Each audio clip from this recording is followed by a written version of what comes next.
Thank you very much. I'm grateful that I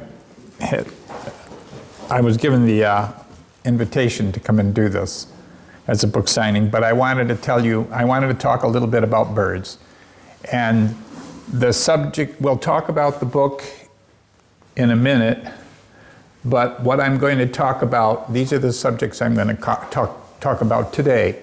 High acres nature area. Do people know what that is? Okay. And then canopy birds, mid-level birds, low-level birds, water birds, a little bit about hummingbirds, and a little bit about bird nests. And then I'll talk about my book, but that'll be very brief. This is High Acres Nature Area. All the pictures of birds I'm going to show you, except the hummingbirds, were photographed there. So everything I'm going to show you was breeds there, and many of the photographs are from there. So there's 5 miles of trails in High Acres. There's two large loop trails. The red trail and the blue trail are over a mile each. And it's about 350 acres. This piece of paper shows all the birds seen at Hannah 2009 to 12, the different species, and all the ones in green breed there. So we have about 60 species of birds that breed in Hannah. I'm going to begin with canopy birds. Now these are the birds who live in the canopy of trees, so they're up high. So once they are starting to nest and breed, they're not generally seen in the lower parts of the trees, not generally. This is scarlet tanager. It's an absolutely gorgeous, beautiful bird. The striking red of the scarlet tanager is stunning. Here's a scarlet tanager with either a bee in its mouth, I don't know if you can see this, or a yellow jacket. I'm not sure what it is, but I've photographed birds who've eaten bees many times, or yellow jackets. And this is the female. So many birds are dimorphic. Male and female have different colors. Not all birds, but many. And with canopy birds, another one is rose-breasted grosbeak. Now, some of you have probably seen those, and maybe they come to feeders because they're seed-eating birds. Now, scarlet tanagers are not seed-eating birds. They don't come to feeders, generally speaking. And that's the male, and that's the female. And again, dimorphic, like most birds. I know you've all seen Baltimore orioles. So this is a male. I'll show you a female. But this is the normal pigmentation. This is the expected pigmentation. Then they're orange and black. But they can be yellow and black. And I've only seen this twice. But this is one that's red and black. I've only seen it twice. And this is from diets because these colors are from carotenoid pigments, which comes from what they eat. So it's from their diet. And that's a female Baltimore oriole. So again, more drab plumage for obvious reasons. Indigo bunting, we have them here. They breed at Hannah. We usually have 2 breeding pairs at Hannah. So I don't know if any of you have spent time in Florida. Have people spent time in Florida? Well, in Florida, this is the way you usually see the males because they lose the blue plumage and they look like the female on your right, on your left, pardon me. But in Florida, they begin to get their blue plumage, and I photographed these near my father's house in Florida when my parents were there. Another high altitude bird that you will almost never see is great crested flycatcher. So it's a pretty good sized bird. It's smaller than a blue jay, but about the size of a robin. And it has these rufous tones and very rich yellow belly and a brown cap. And eastern wood pewee is another one. High altitude bird, rarely do you see it, but you always hear them. They sing pee-o-wee, pee-o-wee. So it's but they're not as colorful as some of the others I've showed you. And that's another view of eastern wood pewee. Now, they are a canopy bird, but quite often I've seen them in my yard, near the woods, and I probably photographed that in my yard. Red-eyed vireo is one of the most common neotropical migrants in our area. Again, a canopy-dwelling bird, a very distinctive song. Look up, way up, where are, something like that. It chatters that way. And another related bird is yellow-throated vireo. Now, both of these birds are going to go to the tropics for the winter. But yellow-throated vireo is strikingly beautiful. Its song is 3/8. 3/8. It's a very simple song. 3/8. It's very easy to identify when it sings. Here is another picture of a yellow-throated vireo. And again, here he has this. He has something that he's caught, something big. I probably took that picture in Florida, but I can't remember. But I think it's a very stunning and beautiful bird. They breed at Hannah. I rarely see them when they're at Hannah because they're up high. I see them better on migration. Now, mid-level birds, so middle of the forest more, you are all familiar with cardinals. In the spring, in the late winter, the males get their new plumage, and this bird is stunningly red when he has his new plumage. And of course, blue jays. Now, blue jays are very aggressive birds, and I watched these two blue jays fighting in the air for a good 5 minutes. You know, they fight, they fly at each other, they land and strike each other, whatever. I don't know why. I don't know why they're that way. American redstart is one of our wood warblers. You've heard of have you heard of wood warblers? You know what they are. So they're small insectivores that are all very colorful, and they have rich colors. So many of the bird watchers try to see as many of them every year as they pass through. Majority of them are boreal forest nesting birds. A lot of them nest in the Adirondacks. A good place for them is Letchworth Park. There's a lot of them in Letchworth Park, maybe 12 species. But at Hannah, we only have 2 species. The American redstart is one, and I'll show you another one, and a lower canopy. That's cedar waxwing. You probably have had those maybe in your yard. Anybody? No. Well, it's a very pretty bird. And eastern screech owl. We have them breeding at Hannah, but they also breed behind my house on Lambeth Loop. So they're not an uncommon bird. And when you see them in a tree hole, this is sort of what you see. Because they are a cavity nesting bird. It's a small owl, but it's quite striking, I think. This is northern flicker. And I'm sure many of you have seen this bird in your backyard if you have trees around your house. So. And in the western United States, that tail is red. And in the eastern United States, it's yellow. So they're considered to be 2 different subspecies. And they are cavity nesters. So here's a nest. I photographed this near Lollipop Farms. I was doing survey work when I found this nest and took this picture. And how about pileated woodpeckers? I'm sure many people are familiar with them. So this is the male and female, and the male has a red moustachial, and the female does not, and the male has more of a crest, but otherwise they're the same. They're the same, plumage is the same. And fortunately over the years, the number of pileated woodpeckers has been increasing. Unusual for us. Now we're going to get to lower level birds. Of course, bluebirds, right? They like a grassy field, to be near a grassy field because they catch a lot of insects. And the male is gorgeous. I didn't put a female in here. Here's another warbler that breeds in our area. This is common yellowthroat. So we have these at Hannah. They like to breed near marshes, but they can be in other places as well. That's one picture, and here's another picture.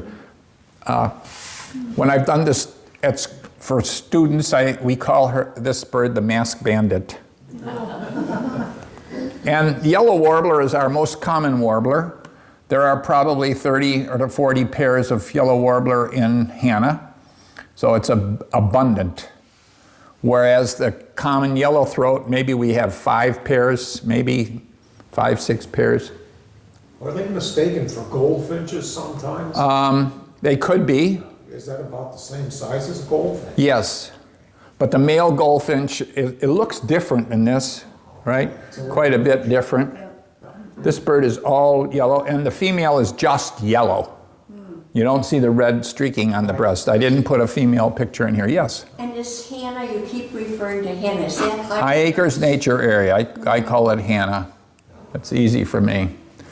Wood thrush is a ground nesting bird. They breed at Hannah. They used to breed behind my house. When we moved in, lots of people moved in and had cats. And cats pretty much wiped out the ground nesting creatures. Now, in recent times, chipmunk and garter snakes have come back, but we don't have the wood thrush breeding there anymore. But they do breed at Hannah. It's a gorgeous bird, and I wanted to put a song in here for it, but I wasn't able to make that play. Here's another picture of a wood thrush. It's just an absolutely beautiful song. Red-winged blackbirds everybody knows about. They're common birds. A couple of pictures. This is a male red-winged blackbird displaying, and a female. Now she's got about 2 or 3 caterpillars in her bill. They are also abundant at Hannah. The male and female do antiphonal singing. They sing to each other as a way of communicating. So that's a pretty common thing with South American wrens, with Central American wrens that do that. But in our area, this is one of the species that does antiphonal communication. Do sometimes the red-winged blackbirds have more of a yellowish looking? Yeah. I've noticed that. Yeah. Bobolink breed at Hannah. They've been there for the 50 years I've lived here. And the farmers there, Packard Valley Farms has been cooperative to try to keep the community together. They breed gregariously. This is a male, and the female is on the right, and I've shown a male in flight. So I usually go count them. They're on the hill, not part of the public access trails, but they are. I usually go count them every year, how many I can find. Where exactly do you get the trails? So you say High Acres. Okay, so there's 2 major public entrances. One is on 31F on Macedon Center Road, and the other one is on Perinton Parkway. There's a southern, and those parking lots are connected to all the trails. The maps I showed you would have the parking lots on them, and would give you directions as to how to get to the trails from the parking. It's very simple. Another low-level bird, and a very common one, is our song sparrow. They're everywhere. I mean, we have had them breeding in our yard, and as well as Hannah. Tree swallows is one of the most common swallows here. They're abundant in Hannah. This is a tree swallow. And in the spring, the males are very iridescent on the back. They're very aggressive birds. So they'll compete with bluebirds for nests. So what we did at Hannah is we put bluebirds, more than one bluebird nest close to each other. So once we do that, the tree swallow will not allow another tree swallow to go into the other nest, but it will allow the bluebird to go into the other nest. So that's one way of handling the problem between bluebirds and tree swallows. But they're a very pretty bird. and I enjoy them. This is a nest. They're cavity nesters, and bluebird boxes are cavities, so they attracted to those. Marsh and water birds, wood ducks. You probably have seen wood duck. They're just gorgeous. So they breed at Hannah. This is the male, and I don't think I have a female in here. This is a mallard. And everybody knows mallards, but they're very pretty in the air. That's a picture from Hannah. And a female with her chicks. And this is hooded merganser, it's a cavity nesting duck like wood duck, and we have them breeding at Hannah. So we've had them breeding at Hannah. This is taken at Hannah of a female with her chicks. So they breed in a cavity, and then then the chicks drop out into the water. Rails are rarely ever, you don't see them. They're in the marsh.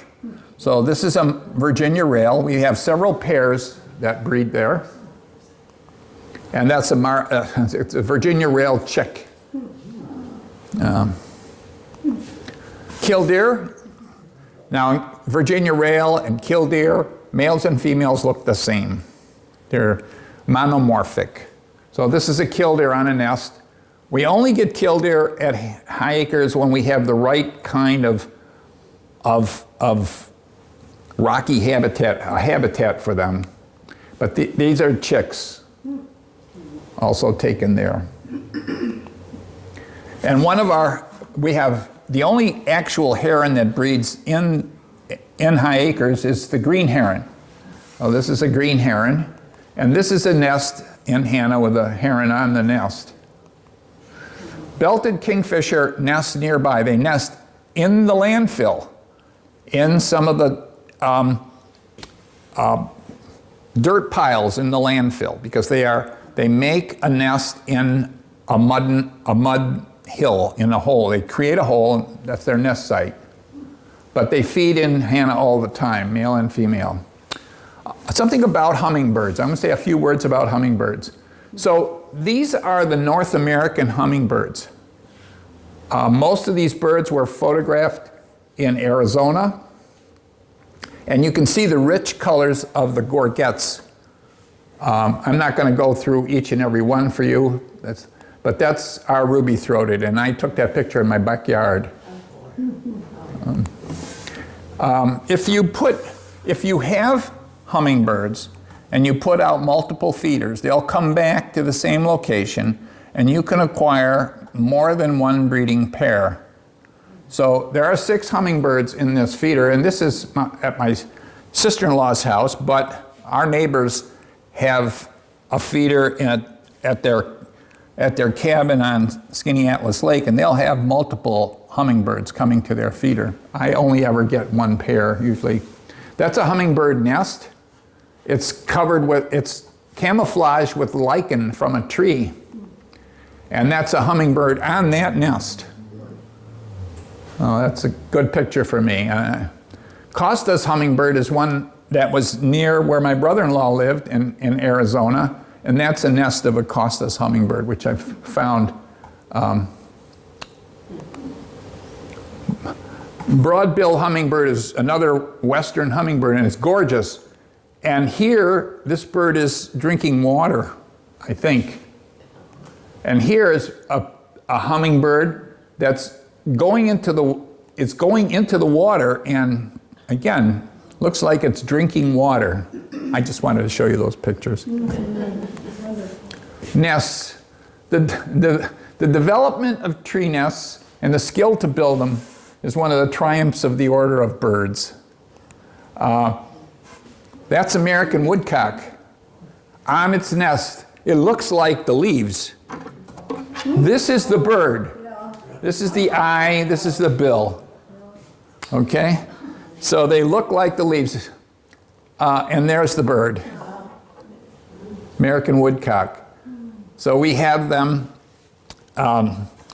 When I moved here in the Thomas Creek floodplain, there were quite a few breeding ones, but they built a subdivision where they are, so they're gone from there. We do still have them at high acres, but only 1 or 2 pair. barn swallows build these kinds of nests out of soft mud that they pick up. This is the yellow warbler nest. It's kind of a messy thing. And the Baltimore oriole nest, might you have seen any of Baltimore oriole nests in your yard? You have, yeah. And the red-tailed hawk nests, which are a typical large nest that we see for raptors. And there's a picture of a red-tailed hawk with, where you, from the top, where you can really see the red tail.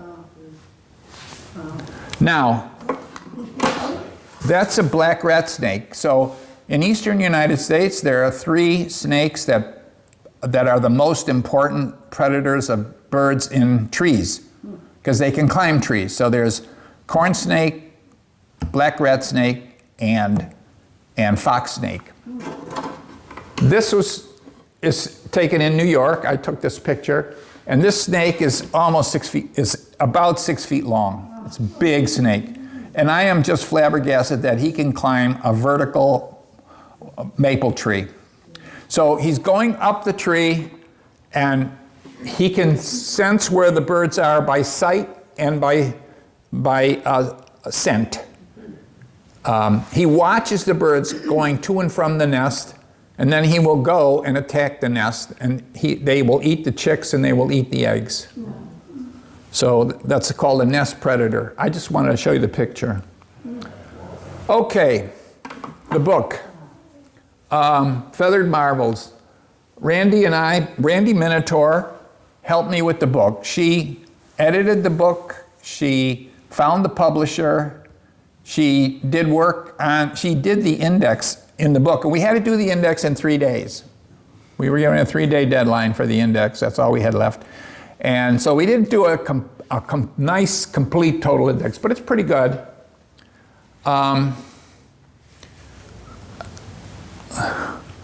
This is the front cover of the book. These pictures are my photographs, and they're arranged in the spectrum of light from ultraviolet to infrared. Oops, I think that's all I have. Yeah, okay. So. What was the skeleton? Oh, that's Archaeopteryx. Oh, Okay, so the publisher decides the title, he decides the cover, he decides the back cover. So we prepared a page of possible titles. So we prepared Feathered Marvels was our first choice for the name of the book, and for this part, it had to do with conservation. They changed that, because half of the book is about conservation, about habitat conservation. So this was theirs. And the skeleton is Archaeopteryx. The bird, this half dinosaur, half bird that was found 150 million years ago.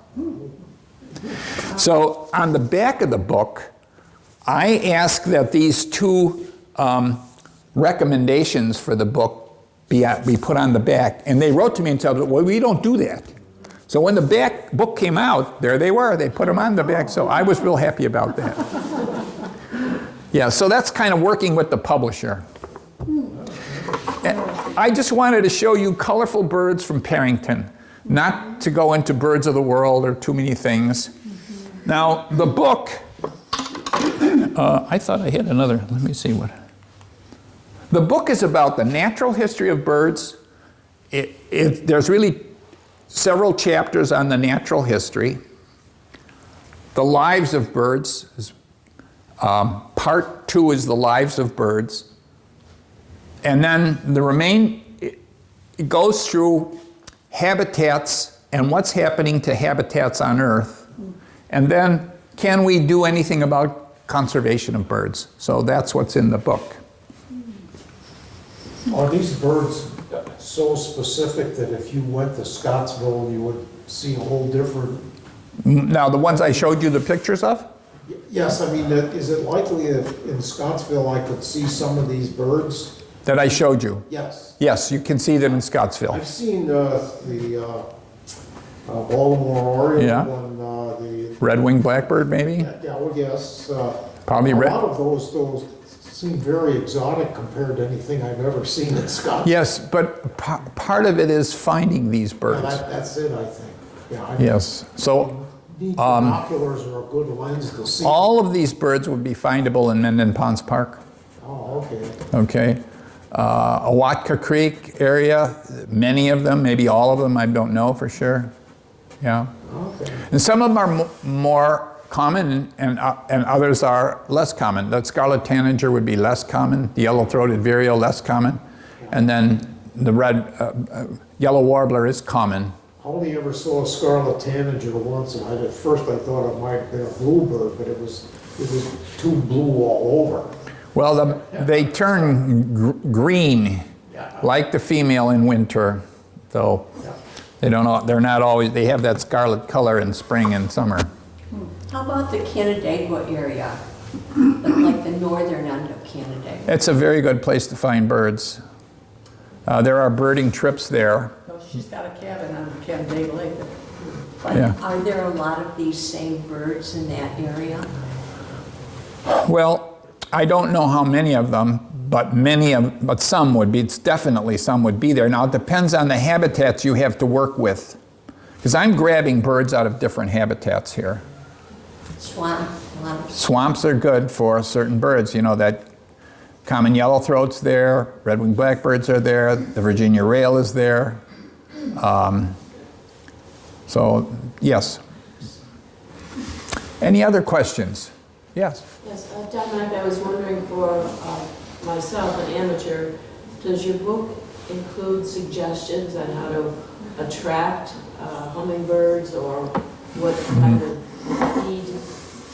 No, it does not. There are books that do that, but not. My book is about learning about birds and not a specific kind of bird, but birds in general. Yeah, very good. Thank you. Yeah, but there is publications on what you're interested in that regard. Any other questions? What type of camera did you use for your bird pictures? Because they're fabulous pictures. Well, I use a single lens reflex camera. You know what that is? And I have a 300 millimeter lens with a 1.4 extender. So it gives me 420 millimeters. So that's what I used. And I'm using Nikon now, but I've had 3 or 4 Canon cameras with different kinds of lenses. So I've used, but they're always single lens reflex camera with telephoto lens. In the past, I've used zoom lenses. I don't use zoom lenses anymore. I use fixed focus because I get clearer pictures with fixed focus than zoom lenses. Digital? Gorgeous. Digital, oh yeah. Yeah, I started taking pictures in the 90s with film, but I never took a lot. And then in 2004, I changed over to digital. And I take a lot more pictures and I have much better quality than I can get with film. Much, much higher pixel density than you can get with film. Yeah, but that's a passion of mine. But I don't only photograph birds. I photograph butterflies, dragonflies, mammals, and reptiles, and flowers. And now mushrooms that I don't know what they are. So it's just, I like to photograph stuff. So I like Hannah because I go there with a camera and just photograph. Sunsets, even sunsets, whatever. Well, thank you very much. Yes? The next time that you go, like around May, April, May? Well, yeah, the birds migrate. Birds are migrating here March, April, and early May. By mid-May, migration is mostly finished. So birders are out a lot then. And there are places on the lake shore that are migrant traps where you can see birds closer. They could be canopy birds, but they're down, right? And the Rochester Birding Association has a 50-some trips a year with leaders. And they're free and they're open to the public. Then the other time of the year is September, October. October is a good time for fall migration. And hawk migration and waterbird migration are popular then. And there are trips for that too, like to Montezuma. Yep, I just came from Montezuma, so I know. Okay, so you know. Well, it closes at the end of this month. Right. Right, okay. 55 plus Perinton offers birding trips that are free. Bill is the driver and he's the birder, and he goes to Bradley. Well, that's good. And Montezuma. Yeah. All the places. That's excellent. If you Yeah. live in Perinton. So you can get on to RBA trips by just going on the web and Rochester Birding Association, and they're there, and you can go to any trip. Any other questions? Did you ever record any of their voices? I do occasionally with my cell phone. Identify them, because you hear these. Well, I mean, What they are. well, that's true. But if it's a hobby and you really like birds, you'll get to know songs. You pick them up. But you can get them. You can buy the songs. I mean, you can get recordings of the songs. Cornell has them. Well, Merlin. Merlin has them where they're free to you, you know. And Merlin will identify the bird by They song. said cardinal, and then the noise, or the song of the cardinal. Yeah, it'll tell you that if you use the Merlin app on your phone and you let it record, and it'll tell you what birds it's hearing.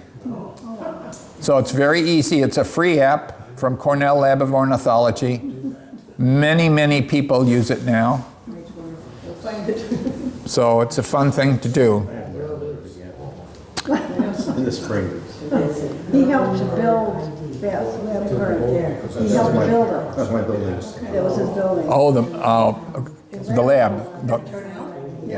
The original one or? The new one. The new one, okay. Well, that's good. Any other questions? Thank you very much. That was very good.